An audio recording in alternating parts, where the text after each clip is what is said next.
中国地方や四国地方などでも晴れ間もありそうなんですけれども、山沿いでは急な雨にもお気をつけください。近畿から東海、北陸、東北地方にかけても晴れて気温が上がりそうですね。各地で30度以上の真夏日、大阪や名古屋では35度ですので、厳しい暑さがまた戻ってきそうです。この先1週間は、お盆休み後半はもう晴れて、とにかく暑くなりますので、また猛暑が戻ってくるんですね。そうなんですよ。36度、37度、一回涼しさを経験した後でこの気温となると、かなり体に応えると思います。水分補給をしっかりとしていきましょう。取れたて第1部はここまでです。そして2時45分になりました。町一飯です。どうぞ。全力町一飯。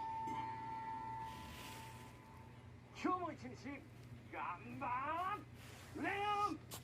三浜レオンです。皆さんご存知の方もう分かると思います。こちら和歌山県白浜に来ています。